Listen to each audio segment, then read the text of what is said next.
a man who did something very brave 10 years ago by blowing the whistle and paid quite a heavy price for it, personally, and has lost his mind, I think. And he had a very fine mind. You know. It may be, it's quite a persuasive story. This is the first I've heard it, and it makes sense to me anyway. But I can't help but ask another question, because it would benefit those who were behind 9/11 and the establishment in general and so on for David or yourself to be discredited in any way possible.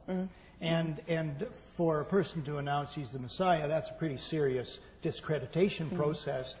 Is there any chance, and I'm really showing my high skepticism, if not paranoia here myself, is there any chance that this Amazonian healer was on the level, or would he himself have entrapped David somehow, led him down the worst garden path imaginable? I don't know. I don't think so. I mean, I know the guy as well. He's well known within the UK truth movement. I don't think so, but you can never rule these things out. Yeah. Now, were you yourself charged with anything? No, I was never charged. I was arrested Yeah. and held on police bail for 6 months. Yeah. As was David's brother and his 2 best friends and a student activist and many journalists. Right. So this whole case just rippled out. You know, it wasn't just David who was implicated, but he was the one that went to prison twice. And, you know, it's a very frightening experience. Yeah. The William Pepper, marvelous barrister and 9/11 truth activist, and otherwise an activist in connection with Martin Luther King's assassination and so on, has said, I've heard him say this 3 times in public speeches, that the 9/11 truth movement would be the #1 target for agents of the state now, these days. And and I think you've partially covered that too. You've said, you know, no doubt we have agents with us tonight. I can't imagine a 9/11 truth meeting that doesn't. But what would the ordinary 9/11 truth movement authentic person look for if they're trying to identify an inauthentic person, a person who is in fact planted to sow discord or simply do surveillance or whatever? What should we watch for? I think you've just answered the question partially. One of the things, of course, is watch out for people who do try and stir up discord and dissent. One of the old cliches is that the state wants to divide and conquer any opposition, and that is just as true now as it was 2,000 years ago. So people who will deliberately try and argue and set people against each other and make accusations about, oh, so-and-so must be a shill, so-and-so's a government agent, and try and sow this discord and suspicion, I mean, you know, some people can think like that and be slightly sort of wary and paranoid, but if other people take them aside and say, actually, you're causing more trouble, and they continue to do it, that, I would say, would be a bit of a giveaway. And actually, it would just be difficult to work with anyway, so why would you want to? But the other classic profile, and I feel uncomfortable saying this in a way, because I don't want people to suddenly start suspecting totally innocent people who are doing a good job. But one of the things that MI5 used to do with political organizations was to insert an agent into a place where they had control of the information coming in. So they would be working on the administration side, they would be getting all the details of the activists, the personal details, particularly information that could lead to a proper identification of those activists for the purposes of the investigation by the spies. So if anyone suddenly insists on volunteering and gathering up all the names and addresses and dates of birth and all the rest of it, which you don't need to run a 9/11 group, you can just do it using emails, I would say that would be quite suspicious too. This reminds me that I remember reading some time ago that there was an executive secretary at the World Council of Churches based in Switzerland. He held the post for 25 years. The whole time he was an agent for BOSS, the South African intelligence. Yeah. 25 years. He was trusted by everybody. Turning to 9/11 now. For the couple of dozen of our friends in the audience here who believe that maybe incompetence explains the events of 9/11, or that they were allowed to happen on purpose, but no one went so far as to actually make them happen, what would, for instance, be in your opinion, three key pieces of evidence that do point toward a deliberate, planned inside job by from the White House level?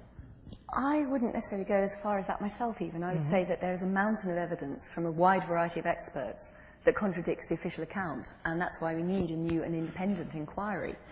Having said that, there are some key pieces. For example, the destruction of the 3 towers on the World Trade Center that day. It wasn't just the Twin Towers that we all remember coming down, but also WTC 7, World Trade Center 7, which fell at 5:20 that afternoon. Now, this was a massive skyscraper, 47 stories high, which is huge. It just looks small next to the Twin Towers. And that came down at free fall speed. It hadn't been hit by a plane. It hadn't been significantly damaged as far as anybody could see. And yet it fell down in a way that bore all the hallmarks for controlled demolition. Experts from that field have been shown that footage without knowing what it is, and have said that. And also, many, many scientists and physicists and architects and engineers are now questioning how that tower came down, why it came down. And in fact, the official report written by NIST, the National Institute for Science and Technology, which is, of course, a government department, investigating on behalf of the government, made up some new law of physics to explain the collapse of Building 7. It said, oh, well, the steel sort of heated and had thermal expansion and got everything loose, and then it just fell down. But that still wouldn't explain a massive building collapsing in on itself into its own footprint at free fall speed. That couldn't physically happen. It would be a progressive collapse. And same with the Twin Towers. So those, I think, are key. And I would go with the experts, the hundreds of experts around the world, who are now questioning the official account because of the basic laws of physics. There's also, of course, many, many eyewitnesses in the towers who said that they heard massive explosions before the collapses and even before the first plane hit. People like William Rodriguez and Barry Jennings in various buildings. Big explosions before any plane hit. So that would be key. As someone who's worked in intelligence, of course, the fact that many whistleblowers have come out of the FBI and said, well, we had some sort of intelligence saying there might be some sort of attack, and we were blocked from investigating by HQ. That is very suspicious to me. The fact there was no forensication of a crime scene at Ground Zero, that's against the law. Any crime scene needs to be blocked away and investigated properly, but it wasn't on Ground Zero, the biggest terrorist attack ever. And also, of course, the air defences, catastrophic failure across the country. The Pentagon is the most defended building in the world, and yet some cack-handed pilot who could barely fly a Cessna is supposed to have done this amazingly aerobatic turn, taking this huge airliner down 270 degrees, 7,000 feet in about 2 minutes, which is what many of the pilots in 9/11, who question 9/11 truth, say is physically impossible. And he's supposed to be able to do this.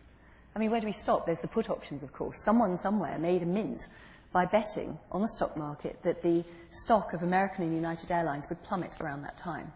Now, the 9/11 Commission just dismissed this. They said, oh, it doesn't lead to al-Qaida, therefore it's not important. Now, I'm sorry, if there's a major crime, you look at who benefits financially and you follow the money. That's usually a good indication of who might have had at least foreknowledge of it. But the 9/11 Commission didn't do its job. It was circumscribed by its executive director, Philip Zelikow, an arch neocon, and even the chairs of the Commission, Keenan Hamilton, have said publicly that it was set up to fail. So all these reasons to me say that we need a new inquiry, at the very least, and we need a new inquiry not just for justice for the victims and for the first responders who were sick because they were lied to about the air quality at Ground Zero when they went to help their fellow human beings, but also justice for the people in the Middle East who have died as a result of 9/11 and the war on terror and the wars that then followed. I mean, millions of people have been killed and maimed and displaced. And we need answers, for all these people. That's good, because you've also answered the next question that I had about why we need a new investigation. For centuries, rulers have employed spies to infiltrate and undermine and take control of movements. Now, there is something, therefore, which some people call, and I call, the invisible government. These are, shall we say, the powers that be, sometimes called the global elite, the global supra-society, the permanent committee, and there have been for a long time